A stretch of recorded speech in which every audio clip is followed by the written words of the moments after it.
Hey everybody, welcome to another episode of Life Talks with myself, Michael Bacchioni, and Kevin Gallagher. And today I wanted to talk about with Kevin is actually my girlfriend's uncle. And throughout the years, we've had really, I feel like I've learned a lot from him, and we've had very fruitful, meaningful conversations. And I think others would find value in them as well. And just before we started talking, before I started recording, we were talking about the dark night of the soul. And for those who aren't familiar, it's basically when you look into, at least how I've come to see it, is when you look into the dark aspects of yourself, you can see it in humanity, and to recognize that we are all one in the sense that we are collectively one. Um, Anything you'd like to share on Dark Night of the Soul from your view? Or? Yeah, I would say that as you mentioned, there's sort of levels to it, and it's part of waking up. I think is going through periods where you have a lot of resistance to life, and whenever you have a lot of resistance to what's happening, and you don't like what's happening, you want to push it away. That energy tends to come back on you and gives you a bit of a negative period. And usually people deal with that, unfortunately, in ways that are also abusive. Yeah. Drugs or alcohol, or flings with people, or some distraction to get me away from this feeling I'm having. And that's typical, and everybody, most people, I think, go through that often, and then it alleviates for a while, and then if you didn't learn enough, it may come back in some other respect. Yeah. Basically life doesn't stop until you've gotten the lesson. Yeah, it's really And interesting. you'll know if you've gotten the lesson, if you feel like you've lightened up and let go of something. But for a lot of people, they have to go through these steps. Yeah, yeah, and it's something that I've noticed too. It just like even just very pattern behaviors. Like I will catch myself, just even having a thought. Just I shouldn't say that because I'll have judgment, or I shouldn't do this because of some external. Rather than to really trust yourself in the deepest sense, it's a process for sure, but it's like it's funny how so many more things now are clicking, like even just simple Yeah. quotes. I've heard recently, somebody had said music is, you listen when you're high on life. Music, you listen to it for the beat and the rhythm, and when you're low, the words have meaning. And it's like now I kind of see like both sides, how there's the rhythm, and also like it just see like it's amazing growth. Just like it's so hard to describe what I'm pointing to. Um, Yeah. and I even like on a political end, I would say that I'm so much more aware now of the identity politics. Like I've always heard of identity politics, and now I really see it. I mean, how being a Democrat is ridiculous and being a Republican is ridiculous. Everything is ridiculous if you look at it from a certain light, and everything makes sense. That like to see all as one is really, am I making sense here? Like it's just, Oh yeah. I mean, it's tricky. The thing in the Bible, I don't know if it's in the Bible actually, but the common phrase people use is "in the world, but not of the world," yes. right? And so, you still recognize, oh, okay, I'll label that person as a woman. I can label that person as a certain skin color. You get that. But when you connect with people on that deeper level, that's when all that stuff fades away. And for most people, that happens actually quite often. It's just that they don't pay attention to it very much. Mm, yeah. Because the thoughts about people are very attractive. But when you have a really good conversation with somebody, or when you're playing music with somebody, and it just feels like time is just flying, it's like that's that connection that this whatever spirituality people are interested in, that's what it's trying to push toward is that, you know, you can have that kind of relationship with everything as much as you would like, as if you could just get out of your head and stop thinking so much about it. Even the things you really, really dislike, which is why, you know, again, in the Bible, I'm not a Bible thumper, but, you know, there are nuggets of wisdom in the Bible. Sure. Where the Bible says, you know, love your enemies, you know. And Yeah, that's a good example. Yeah, a lot of people will, you know, why would you do that? You know, because, you know, if you could actually even just accept your enemies, you'd realize how much calmer you are, and you'd realize how much you'd actually start seeing them in a light where you could relate to them and end the idea of enemy. You know, you could actually say, I dislike this guy, but I get where he's coming from. I have some of those qualities, you know? Yeah. And so you can use people as a mirror for yourself. Yes. And if you're willing to love yourself, then you're also willing to love your enemies. And then, you know, a lot of things can lighten up in your life because you're not so much against things. It's that againstness, which is so much the ego loves againstness. Yeah. You know, it feels a lot of power in againstness, but it's actually actually very abusive to yourself when you're against things. Yeah. And as I've learned, I feel like it's also indicators on another level. It's like, I am now against non-truth, and most of all myself, because when I see the BS that I say every day, and I catch myself in saying things that are false, like, you know, fill in the blank, you know, I'm tired.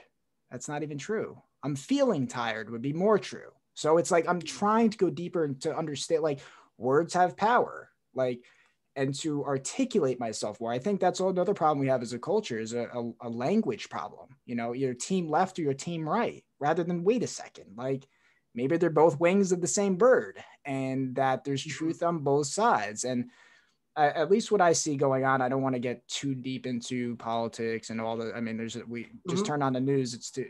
But from a zooming out standpoint, I think that what we're witnessing collectively is these institutions collapsing, and it's a beautiful thing depending on how you see it. Now, at the same time, it's also crazy. It doesn't mean it's like giving birth, it seems, from my perspective. And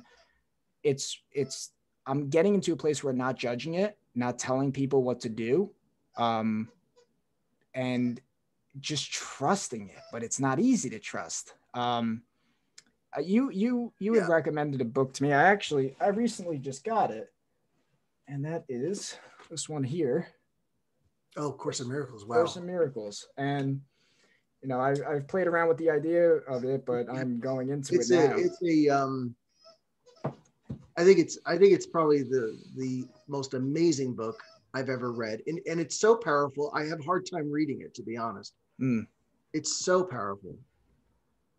It's like reading, you know, a book of incantation spells, you know, that, you know, work. That's how powerful. What's incantation? You know, like magical spells that, you know, they work. Of course, the course isn't magic at all. It's just the truth.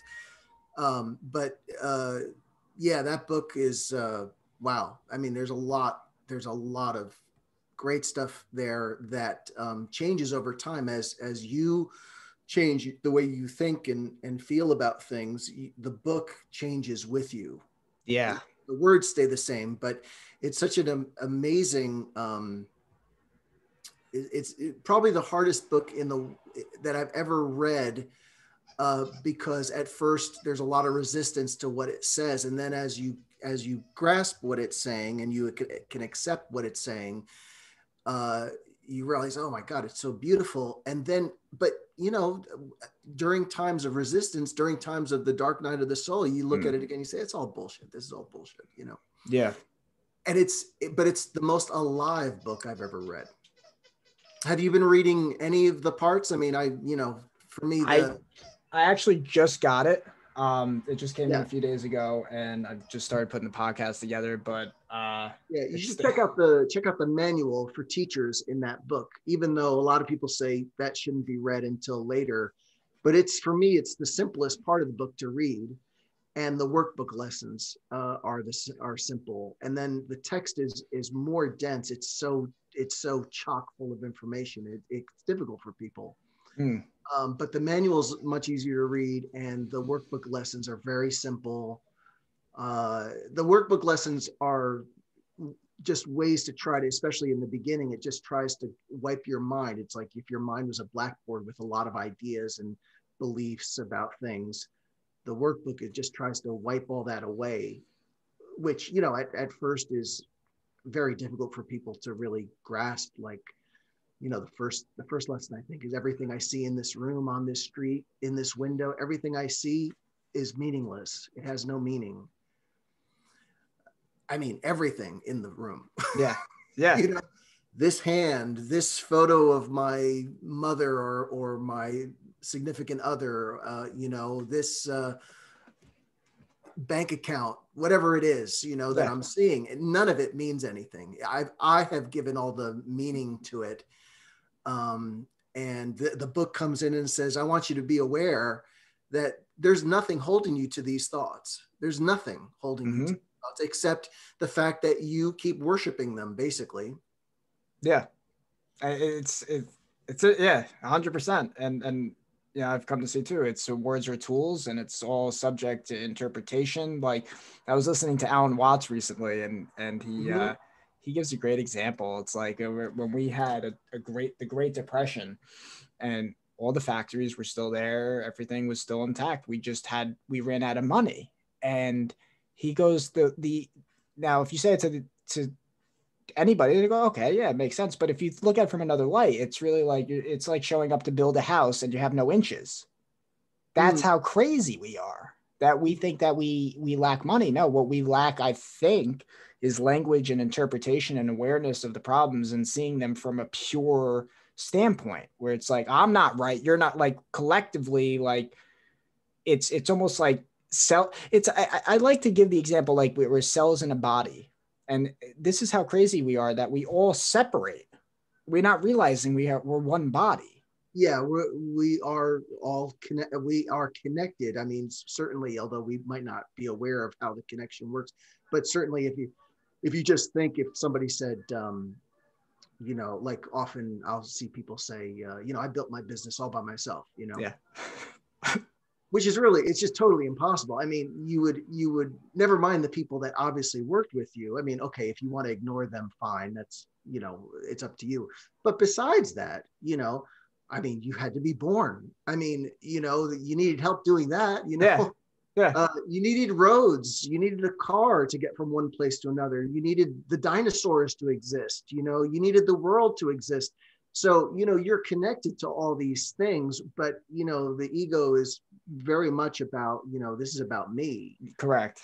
And it doesn't understand that it's standing on trillions of stairs of evolution and cooperation to make every moment happen. I couldn't have this conversation with you unless trillions and trillions and beyond trillions of things would have had to happen, right? Would have had to happen.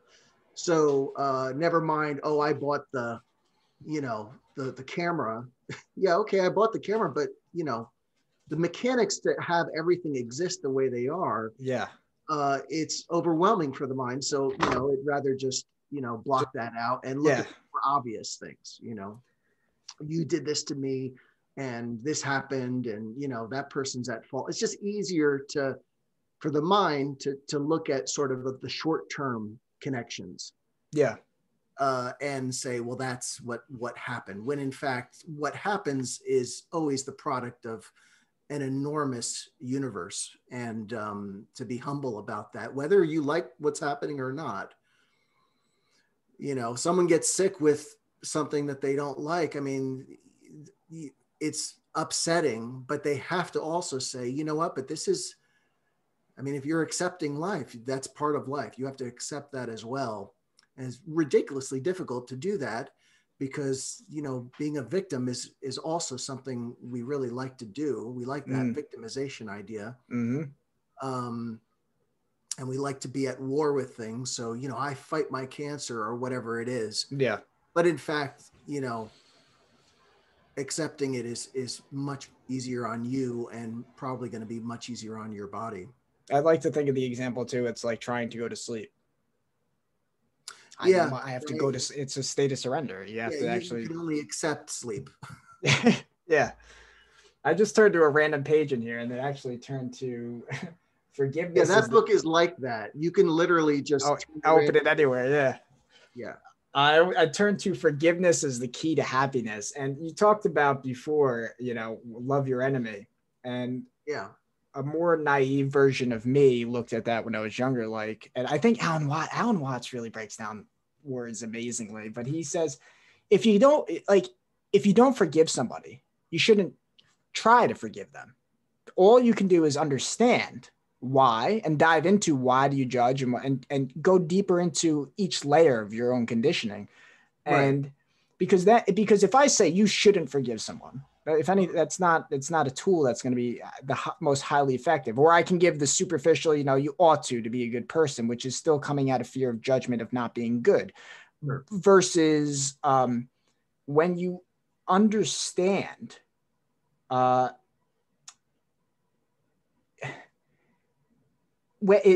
is.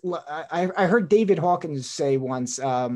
If someone says they used to love George, but they don't anymore, it means that they never did love George. And that love is a way of seeing the world.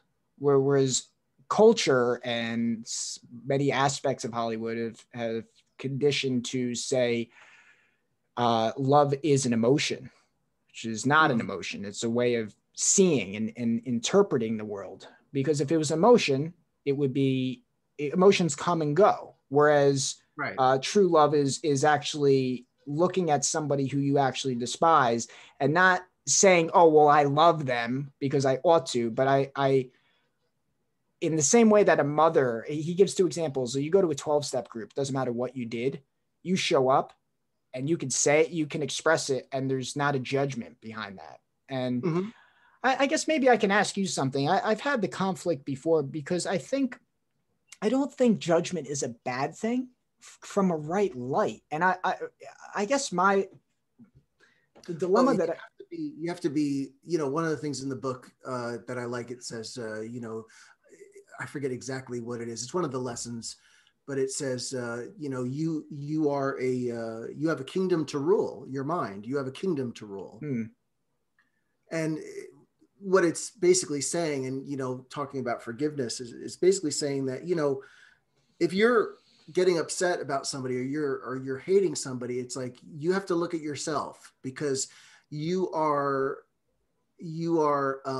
deciding on something as being true to you, which is hurtful to you. It's not hurtful to the other, because the other doesn't know about it, or even if they do, I mean, they don't care as much as you do, right? correct. When it comes to hate, it's always a self, it's always my issue, right? Yeah.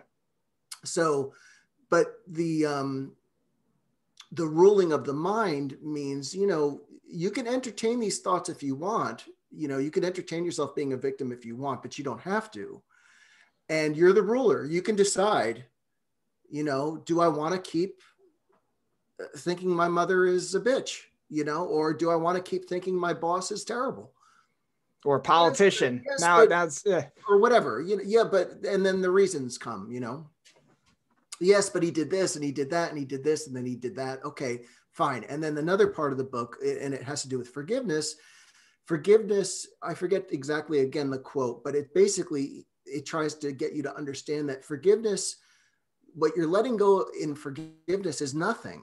And the reason why you're letting go of nothing is because whatever someone did to you, to your true self, beyond the mind that has thoughts about it, to your true self, whatever someone has ever done to you has made no difference.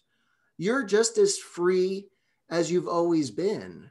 The only thing that's hanging you up is your mind holding on to, this is what happened and I don't like that person and blah, blah, blah, blah, blah. the story. But beyond all that story, the pure self, the Atman, they say, that which can witness all that thought and grief and misery, that which can witness all that has never changed. So you have a choice here in your kingdom. You can side with the mob that says, you know, we need to do something about this problem, and, you know, how dare they, and on and on and on for generations upon generations. We can do that. You can side with that mind, or you could side with the silence part of yourself, which says that that's not me. I don't have any reason to want to entertain that anymore. It's not that interesting anymore. Yeah. What is interesting is being quiet and, you know, being at peace. And that helps me in my life. But it's hard to notice the hypnosis. Yeah. Because the hypnosis is, for a lot of people, for everybody that comes into this world, the hypnosis of thinking I'm the ego is very deep. And so, you know, the practice is noticing your thoughts, noticing what you keep getting hung up on, noticing how you hurt yourself when you watch the news and you feel outraged about this, that, and the other thing. Notice. And is that you, or is that your thoughts running amok in your kingdom and you just sitting back and letting it happen? Yeah, and you're not that you have to stop it, but you have to be aware that you're not that, you know. I mean, you could even entertain those thoughts if you want, but you got to step back at some point and say, yeah, but I'm not that thing that keeps doing that. Yeah. I'm greater than that. I'm greater than my thoughts. I'm greater than my feelings. I'm greater than my body. I'm not any of that, and yet I am involved in all that. Okay, that's fine. I can be involved in it. I have to be a human being. I can't sit in a corner. Yeah. I can be involved in all that. I can have opinions, but I'm not so fixed about it. You know, if somebody has a different opinion, I don't have to bark at them and say that they're stupid because they have a different opinion, unless I want to hurt myself, you know? Yeah. Because that's what happens. That's why social media is so addictive, because people are looking for ways to hurt themselves. What do you mean? Well, I mean, for a lot of people, social media is a way to berate others. Yeah. Because, I mean, what you do to others, you do unto yourself. So people are looking to beat themselves up.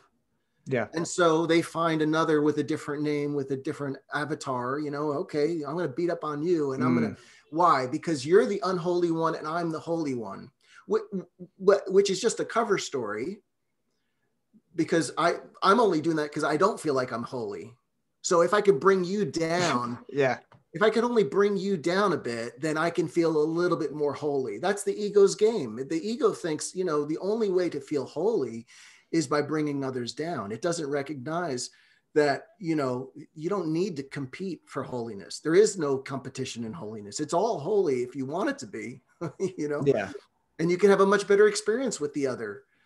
But for most people, it's, you know, I'll bring you down, so I'm a little taller now. You know, that's the ego, and that happens, you know, in all sorts of situations in life, and is almost never questioned, and you know, but it needs to be looked at, because, you know, well, why do I feel like I need to stand up for myself?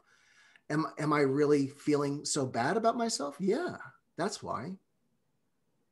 If I don't feel bad about myself, if I feel good about myself, why would I be tearing other people down? You know what I mean? Like, yeah, and it really, I don't need to bring them down. It takes tremendous. I've noticed now. I think I've been using tools lately, like, but it's really tools, meaning like I've been listening to like a lot of the 60s and 70s music. Just like upbeat, positive, and stuff I always liked. And yeah, I've been listening to it, and I notice how I like that vibration. Like I vibrate higher, and I get into these states where it's just so happy.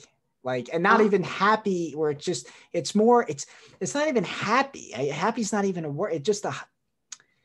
It's just vibration. I guess that's the best way to say it. And it's like when you start to get into those states and then interact in the world, you really notice how negative many are. And I notice it in myself, my own past experiences, how negative I would be. I've said it in a recent podcast too, where it's just like, I listened to Kevin Hart talk on Joe Rogan, and it's like, there's this pull of, and he says, it's like two people can say, oh, you know, you see Titanic, love Titanic, great movie, right? And then somebody comes out and says, fucking hate that movie. And it's like, it's there's that pull, and then people will pull it. Oh yeah, me too. I hate that. And it's just, it's so subtle. And you can't say, well, you're identifying with the ego. You can't even say that, because what are you talking about? I didn't like the movie. And it's like, you get into that. Sure.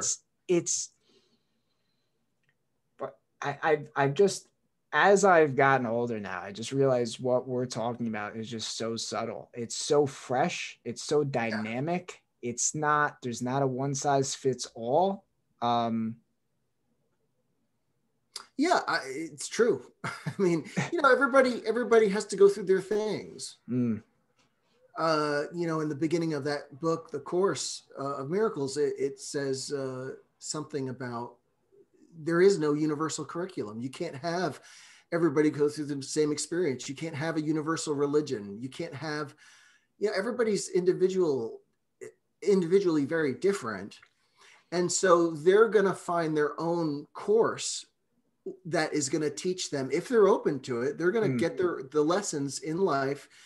And, if you don't get the lesson, well, you'll probably get it again at some point. That's why people have relationships where a similar thing happens in the relationship from one person to another person to another person. Or, they notice one job, someone's always asking them, like I had an ex-girlfriend a long time ago. She had this job where everybody would pile work on her that they couldn't do very well. And then she went to another job. She was like, oh, I'm going to get another job. She went to the other job. The same exact thing happened. Interesting. This person isn't doing their work, and now I have to do that for them. And I'm like, wow, back then I didn't know, but I was just like, wow, that's weird. Like this was the same. It's how she's seeing it. Yeah. And that it ends up attracting. Yeah. So, and she had this sort of poor me, why do people keep doing this? And of course, poor me, why do people keep doing this, is what she had to take a look at and say, wait a minute, I'm the one that doesn't ever say no. I'm the one that never stands up for my space, Yeah. And so this is something she had to learn. Not that we broke it off after that second job, so I don't know what happened. But this kind of stuff will keep reoccurring in different disguises in your life. If that's something you're here to learn about, for everybody, it's a little different. For some people, it's there's so many.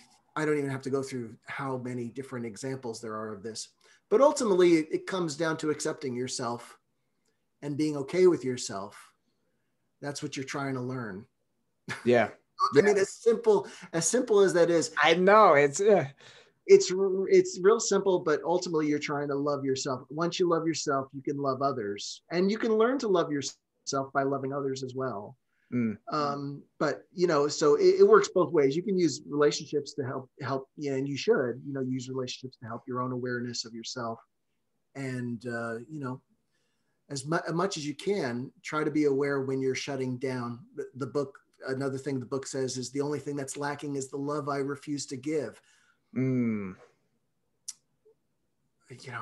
could that be? People will say, how could it be? I'm such a nice person or whatever.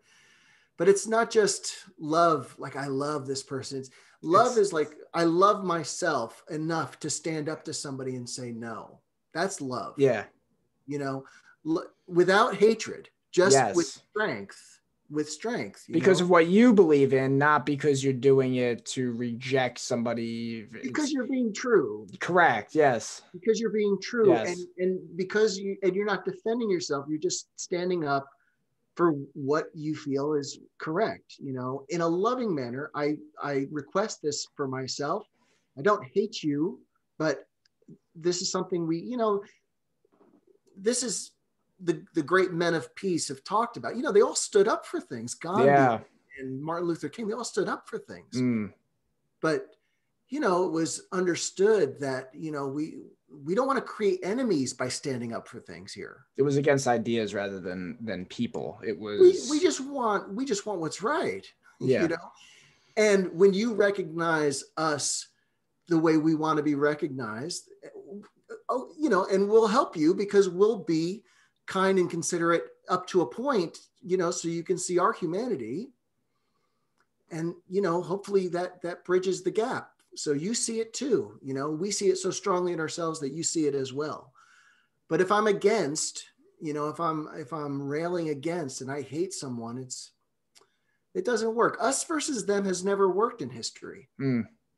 Government after government, state after state, us versus them, it never works.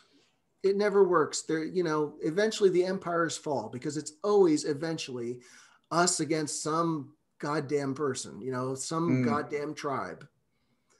So, getting rid of the us versus them idea, which is hard because it's so paramount to the egoic thinking, getting rid of that, understanding cooperation with my brother, that's got to be the new way. And, we're going through a period now where us versus them is fevered. It's so much about us versus them. Yeah. Not to get too political, but being honest, I voted Trump, and I was looking at the other side, and I'm like, don't they see the hypocrisy? And then as I'm zooming out now, I'm going, I listened to someone, Eric Weinstein, recently. I invite people to check him out. Awesome. What he said. He says, we're in Magistan versus Wokistan. I thought that was such a cool analogy. And it's like, yeah, he comes in and he says, listen, he says, if I had two kids and one was in each cult, as he says, I would do my best to help both of them. Those are my brothers and sisters, and we're Americans where we need to come together. And, even that, I've shut off the media so much. It just, you tune in and it's fear. It's how it's always been. And it's tuning in. Well, it's very attractive. That's what yes. We're looking for fear and hatred. So we're, it's what sells. I mean, Yeah. And then I catch myself going, you watch the TV, you watch mainstream, you shouldn't do that. It's all fear. And now I'm actually creating another duality. And then I take a step back and I go, you do what you want. You want to watch mainstream. Yeah, it doesn't matter. I mean, it doesn't matter what you watch. I mean, lately I've been watching serial killer documentaries. Sure, he loves those. I mean, but as I'm watching these serial killer documentaries, I'm not thinking, oh, these evil guys and how dare, and they should all be killed. It's not that. It's just, how does someone get to that? Yeah. How does someone, we all are in a way serial killers. Yes. I don't mean it. Sure. I don't mean absolutely. We have the capacity for evil. We're all fascinated with our thoughts and ideas and fantasies. We're all really into that. And it's very hard to break away from that. Serial killers are so addicted to that they are compelled to act it out. Many people, it's just in their head, but serial killers are that's the common theme, is their fantasy worlds are so extreme and addictive, and they have a hard time being out of that world. They don't step out of that world. And so, if you look at a serial killer documentary in that way and you relate it to my own fantasies, which I have a hard time giving up, my own hangups, which I have a hard time giving up, my own relationship with my mother that I have a hard time giving up, you can see, how these mental addictions can turn into these kinds of examples. Yeah.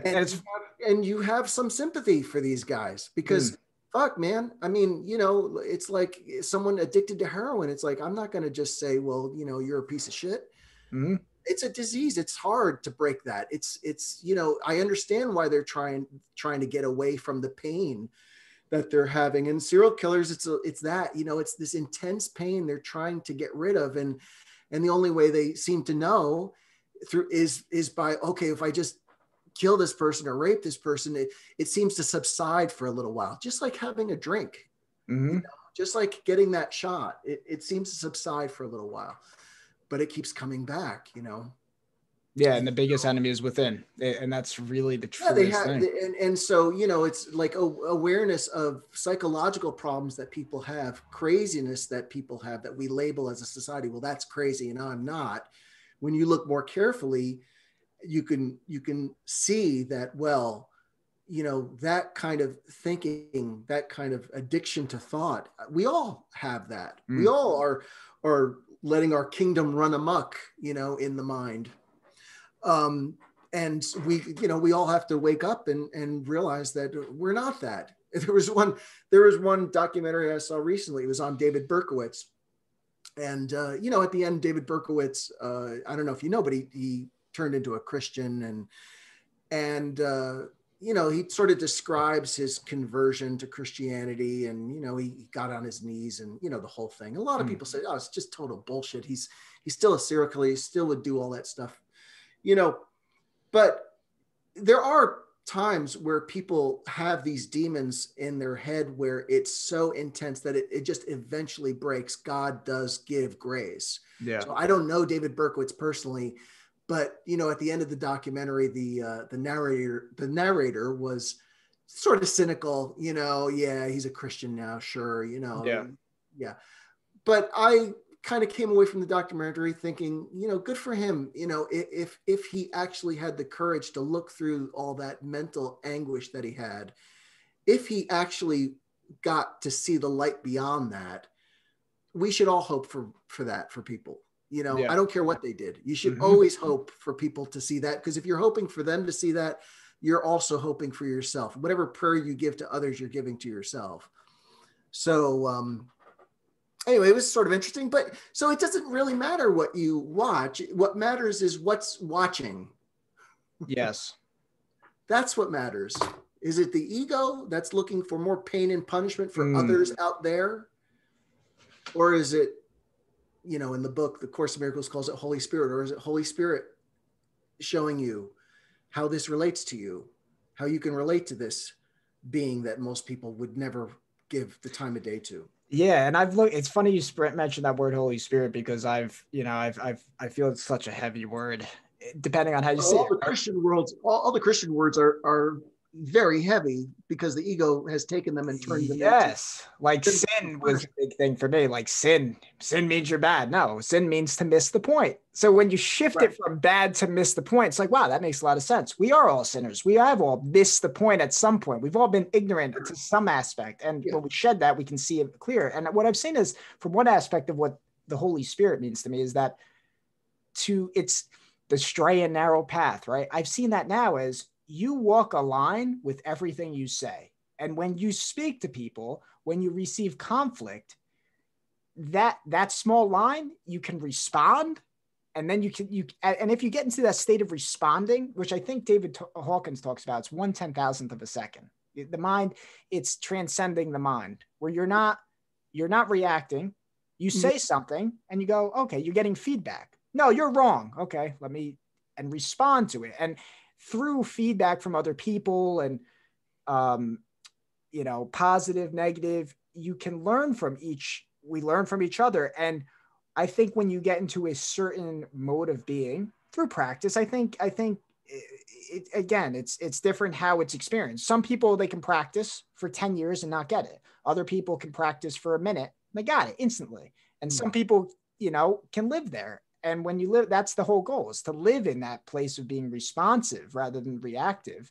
And that's the power, because when you live in that Holy Spirit, you are literally a unifying force just by your own existence. So when you meet someone who's, say, far left and far right, you can actually, I've been very interested in people who are good moderators. I think that's a superpower, because to basically take two people and their ideas and unify them, it's like, that's what like creation is, right? It's a man and a woman coming together to give genes to a better generation, a better life. And what is a better life? It's not from the ego. It's like, oh, you'll have more cars, more possessions, whatever.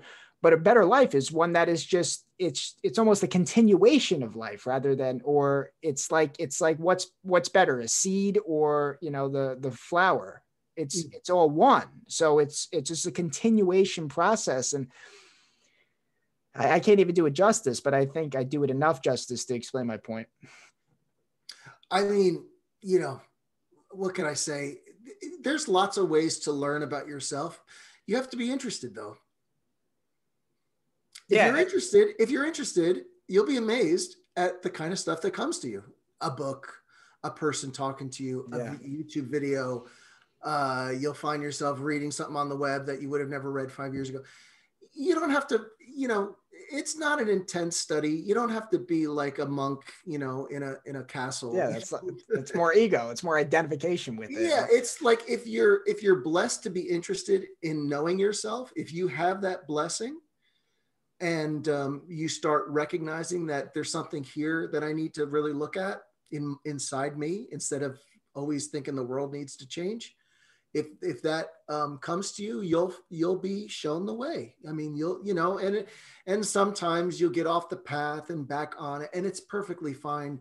This is not a race. And in fact, the straight and narrow path, it has lots of curves, even though we call it straight and narrow, but the straight and narrow intention of knowing myself will get you through all those curves and, Yeah, the way to truth, it doesn't mean you experience turbulence. In fact, it's to embrace turbulence. As you said earlier in the conversation, it's not about wanting all these good things, right? Because what is good is bad. Like you can't, someone can break their leg, and that's the best thing that happened to them because they were working too hard and now they have to slow down, and it gave them the opportunity to read. Right. So was it we just don't really know. That's the important thing to understand. We really don't know anything. Yeah. In terms of, what's good and what's bad and, all this stuff. You can be excited about something if you want, but as long as you're aware that, you don't really, in the back of your mind, you got to always admit that I really don't know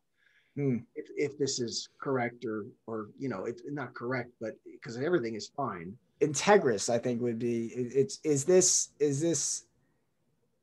I think, they say Father, Son, Holy Spirit, right? Like, I think integrous meaning when you're, or even when they read the gospel, press the head, the lips, and the heart. When you get into that state of you're feeling a certain way, you're speaking how you think, and you balance that. I think that's doing the right thing versus what do I need to do? I need to work. It's more of just getting in connection, and then you are in a state of being. And when you're in a state of being, there's indicators, you get feedback from people. And as you walk that line where it's not a line of judgment, but it is at the same time, it's like you're going to get feedback by getting judged. And that's actually can be a good thing. It's good to be judged. And it's also good to be. Yeah, there's nothing, right. You don't really exclude anything. I mean, the Buddhist saying of, before enlightenment, chop wood, carry water. After enlightenment, chop wood, carry water. Your life doesn't really change that much. What changes is the way you are about it. That's what changes. So, you still work, you still, have a family or you might even get into arguments. All that stuff happens, but there's this witness with you that doesn't allow you to go into crazy land for too long. That's all.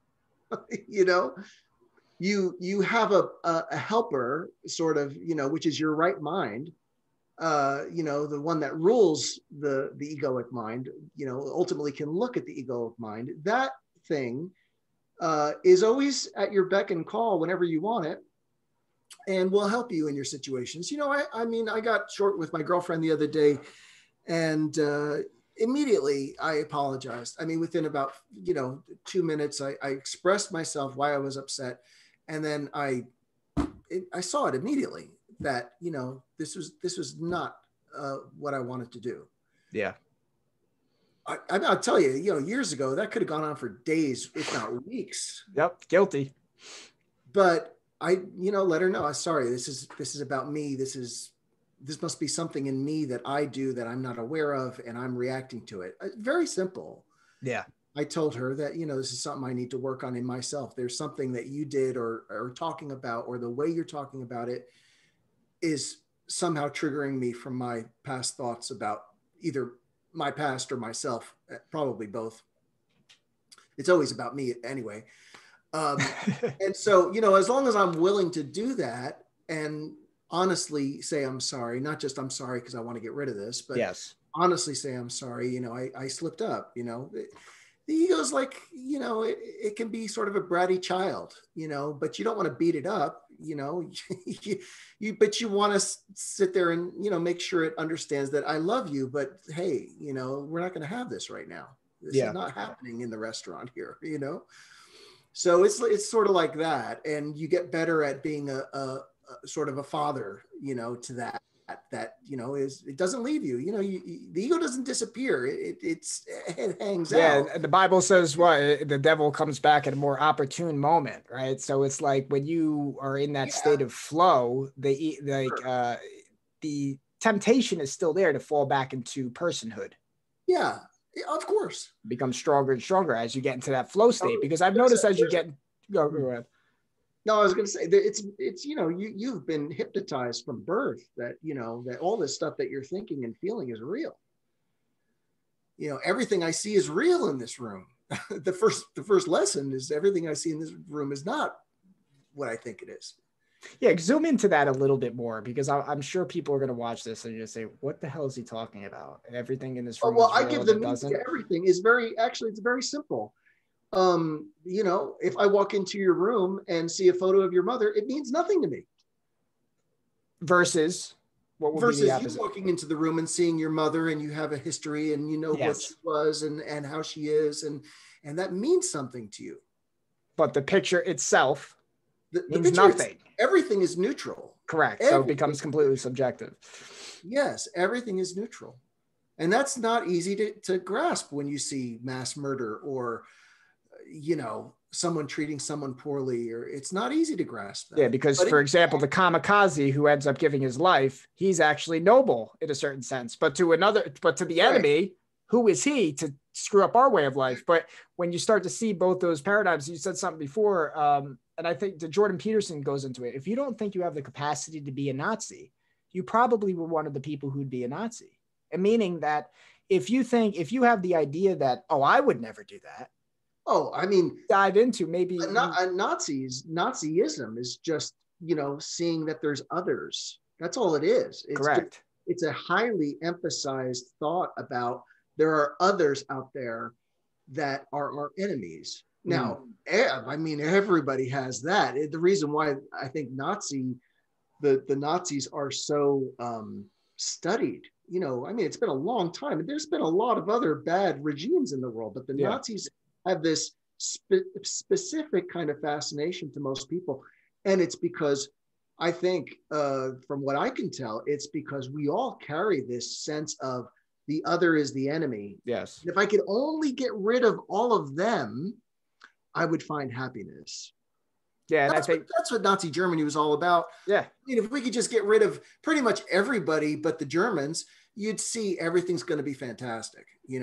Of course, if they had ever gotten to that point, then they would have been selective about what kind of Germans should have survived. Exactly. Well, you're not quite tall enough. Yeah. Yep. You're not quite blonde enough. And then even those, eventually they would have to start delineating, well, I don't know about those eyes, Yep.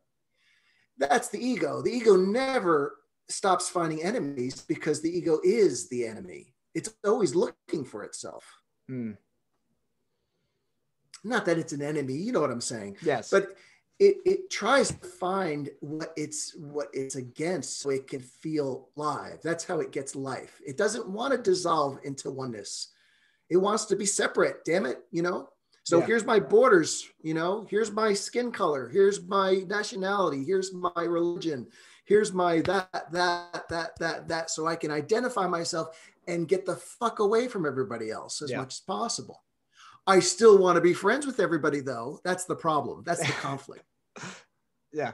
Right? That's the conflict. I want to have all my differences and really believe in them. And yet, I want everybody to be one with me. Yep. That's the impossible situation. You can't really have both. I mean, you could recognize you have black hair and, you have a certain skin color. You could recognize that. It's no problem. It's only a problem when you think that divides you from other people and you could never, connect with them because I have these differences and you have those differences. And therefore, we can't possibly connect as brothers or sisters. Yeah. That's the issue. And unfortunately, the way society is going, we keep emphasizing these differences. We do not emphasize the connections people have. We have far more connections. We have an infinite connection together, people. You know, you look into someone's eyes and have a deep conversation. It doesn't fucking matter what skin color, who they have sex with, you know, what they did in their past. It doesn't matter. Because when you're connected with somebody, it's only now, it's only infinite nowness. That's all there ever is. That's all you're ever, that's it. You experience yourself on that deep level. And all that shit goes away until you decide, well, okay, but that's uncomfortable. Let's talk about differences again. You know, that's what I know. That's what I understand, you know? Yeah, knowledge is a problem. The Krishnamurti used to say that, you know, knowledge is an issue for humanity. Knowledge meaning I know who I am because of my skin color, my nationality, my religion, my background, my history, my family's history. I know who I am. Yeah, to be a person is to be a mask. So it's the identity versus knowledge blocks me from seeing things as they are because I have this idea of how things are. That's my knowledge. The idea of how things are is not how they are. You say that's the tree of knowledge, no? The tree of knowledge of well, good and evil. The tree of real knowledge in the Bible, the tree of knowledge, you know, the whole thing in the Bible, the Genesis story is fascinating because it's all really about the mind. Yeah. And the idea that the thought came in, the serpent came in and said, well, if you have knowledge of good and evil, you'll be like God. Well, God doesn't know anything about good and evil. Like a child or a dog. God, in a pure sense. God doesn't recognize evil. It doesn't, I mean, you have to read the Course. Yeah, for sure. Because there still is good and evil, I would say. It's more of an awareness. There's no differences. Yeah. You know, everything is love. There's no differences. Everyone is loved. That's God, you know? So the serpent, the thought in the mind of man saying, you know, if I use knowledge of good and evil, I'll be like God. Well, that's embracing the ego. What is the ego wanting to do? The ego is wanting to replace God. So people don't worship God. They worship their thoughts about good and evil. That person's bad. I know it's true because my ego is telling me, and my ego is God. You see? Yeah. So we're always worshiping, you know, what we believe and think about as if it's God's voice. When in fact, it's the serpent's voice. You know? Like yeah. That's not there to help you at all. That's there to just keep you spinning around, doing the same thing over and over again, reliving the same past experiences over and over again, feeling the same feelings. You know, there's another way. There's another quiet voice. If you're willing to give it a listen, there's a quieter voice. Yeah. That's why I've noticed, the pain is a very, people, this is just a broad statement, but people learn through two ways, curiosity or pain. They're both just different teachers. There's no one right way, but you know, when we're children, we're all curious. And then as life goes on, about yourself, to be curious about your way, the way your mind works. That's a really cool study. Yeah. And it keeps you away from a bunch of nonsense, like, you know, what so-and-so said or what so-and-so, you know, you don't need to know what so-and-so said. I mean, they could be helpful for them. For you, it can be helpful, and for them, it can be helpful. But I mean, and you can learn from it, but ultimately you have to watch yourself. You have to be very interested in how you're processing things and, you know, be interested in that. And if you're interested, you'll find lots of, well, you'll be fascinated with your own thinking, you know, like what's going on in there. Yeah. But, you know, ultimately in the end, that voice that keeps telling you how things are, I would say it does get quieter because you're not so believing in it. It only gets really loud when you believe in it a lot. Yeah. When you feed it. When you believe in it, then it stays really loud. But when you don't believe it as much, when you question it, which is helpful to question what I'm thinking and feeling, and is this really true what I'm thinking? To do that on a consistent basis it's very, very helpful. Because the ego it's a bit of a used car salesman. It doesn't like to be questioned. It just likes to tell you what it's about, what's Yeah. going on. And it expects you to be sort of the dumb customer that says, okay, this guy knows and I don't. But you have to question it. You know, you have to sort of poke holes in its reasoning. A lot of its reasoning doesn't stand up And I've noticed under. too, like on the, in all aspects, right? Political arena, science arena, news. Um, the difference, the difference between those who are rooted in ego and those who are rooted in uppercase self, um, are those that get you to think for yourself. Like Christ, when he was, when they said, all right, do we stone the woman, Jesus? He who was without sin cast the first stone. So Yeah. I'm watching very clearly now, like, scientists coming out. There's all different viewpoints. Everybody has a different view, especially now it's heated up. And I'm just watching and I'm listening more to people who are asking questions. And I'm listening less to people who, this is what you need to do. And this is what, nope. I want to listen to people who say you make your own decisions. And this is how I see it. And it's very distinct. It's hard to really explain. And I want to surround myself with people like that. I think that the cool thing about the course is the course tries to get you to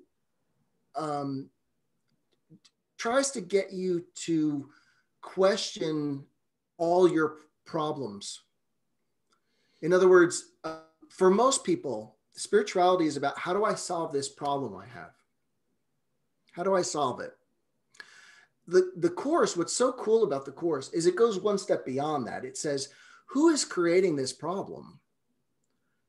Who is the one that is obsessed with this problem? Who is the one that's deciding it's a problem, right? Like, why do you think it's a problem? Well, I don't have money in the bank. Yeah, well, a lot of people don't have money in the bank, or whatever it is. A lot of people are sick. Why are you thinking that's a problem? Why? Well, everybody tells me it's a problem. Yeah, that's the problem. Yeah, we could say somebody with hundreds of millions of dollars has more problems. Yeah, and the mass, and the what the masses believe, we, as a collective egoic mind that we are, we've bought into what the masses believe. It's always good to really question what the masses believe on a very small scale, very small. Whenever anybody says something like, she's so upset because this happened, or he's upset because this happened, you got to really understand that, no one really gets upset because of what happened. They get upset because of what their mind. Really hard for people to get. You cut out real quick. They're upset because what? Because of what their mind is telling them about what happened. Yes. That's the issue. The counselor is giving them only one viewpoint, and the viewpoint is extremely hard to hear. There's another counselor in the room, and that one would challenge that counselor and say, yeah, but wait a minute, hold on a second. Is it really a problem that, my mother died? Somebody said, oh, of course it's a problem. It's horrible, but yes, but hold on. She was sick. She couldn't breathe well. This makes me think of something. My grandfather, when my grandmother passed away, my grandfather has a form of like dementia. So he is at the funeral and he has no idea what's going on. He kind of had no idea. And it was very interesting to watch how people would basically speak about it. Now, the way I saw it was just interesting because both are true. Now, on one hand, it's kind of beautiful, right? In the sense that he has no idea what's going on. So he doesn't have to really experience that heartbreak and pain. And it's also kind of bad because, there's that part of heartbreak is like a piece of like how we remember people who have passed away. But it was almost like perfect that my grandfather didn't have to go through that pain, but at the same time, the other side as well. So it was kind of awesome. It was kind of awesome in a certain sense. Yeah, it was like half funny and half, sad at the same time. My cat, who I had for 12 years, he died recently, and I wept. I mean, I broke down. Yeah. I also at the same time, and this is the middle way they talk about, also at the same time, I realized that, he's okay. he's okay where he is, and he's feeling much better. And, I'm so grateful for the times we've had, Yeah. And so there's a beauty to that, which is beyond just, it's a terrible thing that happened. Yes. But the ego often doesn't want to get into that beauty, but there's really a reverence for life through death. If you're looking beyond the ego, there's a real reverence. And that's what funerals should be. People come together and celebrate the life they have together Yes. at this moment. That's why you get together, not just to see the corpse, it's to be with the living and recognize that, we're connected here, and thank God we had a connection with this person as well. Yeah. And so it can be a funeral can be a very uplifting experience for people. It usually isn't, but it can be. Yeah. It can be the celebration of life. And also not just this person's life, because this person is life, just like I'm life, and just like your life, and just like the butler is life, and and the person out on the street is life. It's all life, right? So to come together and recognize that beauty is still here, even though the corpse is there and this person's personality is gone, and I get it, but to recognize that the life essence is still always, it never loses. Life never loses. Have you seen the movie Roma? No. Good. It's such a great film. Watch it. Yeah. Yeah. That story. The story of that film is in the end, life never loses. Roma. Roma. Yeah, Roma. Okay. It's amazing the tragedies that happen in that film. But for me, at the end, it was really, life doesn't lose. Never. I'm watching it. You saw that movie. Perfect. Yeah, I'll definitely check that out. What was it?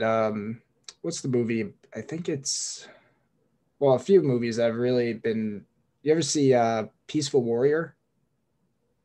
I've seen it, but a long time ago. I don't remember it. It was probably in the beginning of when I started getting interested in spiritual. That one was good. And another one that I really found, it was an older movie, the man who was actually in a concentration camp, and he was with his son.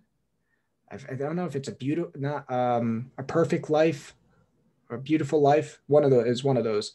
And that's it has a lot of good, I don't want to go into it. Just look that up. It's based off World War II and how he is in concentration camp with his son, and how he basically shares the paradigm in this horrible situation. But he basically lies to his son that this is a game that they're going through. Well, so his son isn't scared. And here's this hell. And at the same time, his son thinks it's all a game, and how it plays out. It's a really beautiful movie. Yeah. Good. That sounds good. So I think we need more liars. When you find the name of that, text it to me. Okay. Yeah, I will. Absolutely. But I think we need more liars lying to the other people who said that it's the end of the world. It's so horrible. Flip it, and say, it's all about how we see it. It's how we come to see it. Whatever's going to happen out there is going to happen. Yeah, it'll come. It's up to individuals. It's coming. The split mind is showing itself, more and more viscerally. And it'll resolve. The nice thing about fantasy is fantasies, eventually have to end. You do stop dreaming eventually. You do wake up eventually. the metaphor of you can't sleep forever. So it's coming. But I don't know when. But the important thing is that we work on ourselves, because when you work on yourself and you recognize yourself and unblock things in yourself, then you're more unblock. Yeah, you're more willing to be with people, to share with people, to help people, not in a they need help, but just to be with someone helps them, Yes. And that can really make a difference in society. Very subtle. There's not going to be any television shows about this. It's going to be all underground. This is an underground movement. Yeah, it's And not going that's to be how on. It's not how going it to be is. on CNN talking Yeah, about the ego. the ego's way too loud and too bright. Well, not bright, but it's got way too much flash for It's moonshine versus sunshine. yeah, it's just, ego is really good for TV because of the whole againstness and Mhm. all that. But this is more subtle. This is more real life when you're connecting with somebody, whether it's through the internet or in person, and that can really change people for the better and help the world. But in a not in Not this. helping. Yeah, you're not saving the world. You're saving yourself, and through you said a Yeah, perfect yeah, word. You're unblocking your own ignorance, and in doing yeah. so, you automatically. Uh, When you are the world, so when you change your energy, you're putting out energy that helps change the world. That you are what you're interacting with. When you recognize that, then and you recognize it with love, it changes things. It really does, but not in the way most people think. it, It's you know, much more interesting than the way most people think. It's not like yeah, the way a movie ends. correct. Have you heard of Much Jordan more Peterson? subtle. What's that? Have you heard of Jordan Peterson? Uh, I, I, I, I might have. I'm not sure. I don't really Oh, listen to a lot of spiritual teachers anymore. he has this thing where he basically says that you're what we are. See, we're told like, you're important, right? This mentality, and then the opposite would be victim, right? It's still this duality Sure. viewpoint. So it's easy to say I can save the world, and it's also easy to say I'm useless and there's no point of going on, right? There's Sure. both truth on both ends. But what he does is I love the analogy he gives is that we're a node in a network. And it was just like, yeah, that's it. So everything that you Right. do ripples out in ways that you can't even see. And now this Exactly. conversation, people are going to Yeah. watch it, and who knows what's going to happen. That's the cool thing. Someone may watch and go, oh, wow, I never really saw it that way. And they may reach out Sure. to me or reach out to you. And then instantly it's like, and then, someone calls someone, and it's like, it's just amazing when you just think of that concept that it's like a Yeah. smile can change the world. A smile Oh, has more power than an executive order, right. in a specific sense. So Well, and frankly, everything you see on the news and TV and radio, um, you know, it's only powerful because we give it thought. We make it powerful. In fact, if I had no TV or radio or anything, I wouldn't know anything about yeah, any of the quote unquote problems yeah, that are in the world. But I make that into it's like it's such a real thing. It's a real thing that I need to deal with. And then what's funny about it is when I go to the cashier in the supermarket, if I'm thinking about all these problems, I miss the real. The real is right there in front of me. yeah. I miss that because, well, my head's somewhere else that seems to be more important. There's nowhere more important than where you are and who you're with. Yeah. I've always heard that since I'm a kid, but I'm actually getting it now. Life is beautiful. Yeah, it certainly is. I mean, and we're here to discover that for ourselves. Yeah, So it's a good place to end. I mean, maybe just on a final note, is there anything that you're working on? I know you're a musician. Is there anything that you'd like to share with anybody? And not particularly. I mean, music is a spiritual study for me. It's about letting go. It's about acceptance. Um, I like looking at the stock market. The stock market is about letting go. It's about acceptance.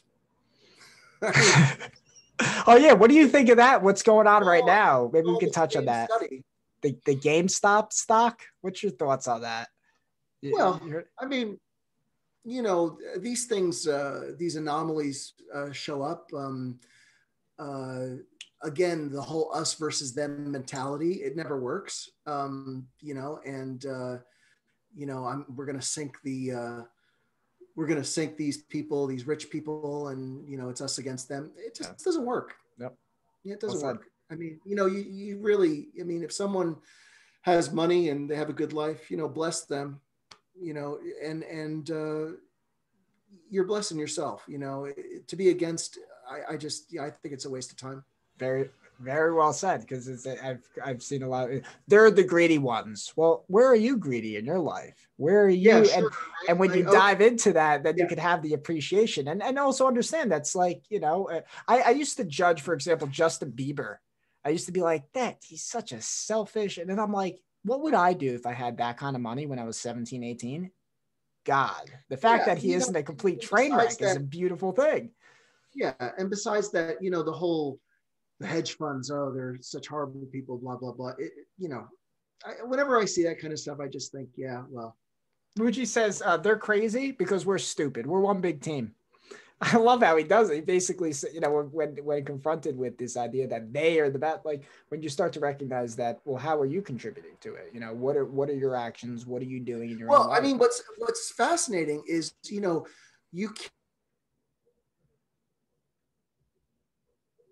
in your, if you want to call them bad guys, right? If you want to say, well, people are doing bad things, that comes from an energy of hate, right? Yeah. That whatever they're doing, serial killers or whatever, it's, there's this energy of hate. Well, if you are the world and you're putting more hate into the world, what do you expect to come out of the world? It's really that simple. You're planting the seeds of more things to hate. Yeah. You're looking for more things to hate. So, well, that energy has to show up somewhere for you. Okay, it's in Wall Street. It's in this party. It's in that party. It's, So, yeah, I want to get rid of all that stuff because I hate it. Well, guess what? You just made more. Yeah. That's the whole Nazi thing was, we got to get rid of those people because I hate them. Yeah, okay. Well, suddenly there's more and more people to hate. The whole world now we have to hate. Mm-hmm. Right? I mean, we have to attack the whole world. Yeah, because they don't agree with it. It's like it's a radar detector. It's crazy to think that they actually thought they were going to get away with that. Like one property, in Europe was going to get away with taking over the world. You got to be nuts. I mean, but anyway, this is what you look at it now and you think, how could they ever think that? How could they ever get to the warped mentality where they would think that they would, actually conquer the entire world? It's just crazy thinking, but that's the kind of thinking that happens when you've decided that everybody's an enemy. Everybody is a them. Mm. I can't work with anybody because they don't fit into my ideology. That's what happens. Anyway. Yeah. Yeah, well. Great, man. It was fun. Yeah, I appreciate talking with you. I definitely would like to have you on again. And yeah, good place to end there. Appreciate you, Kevin. Okay. All right. God bless everybody. Take care.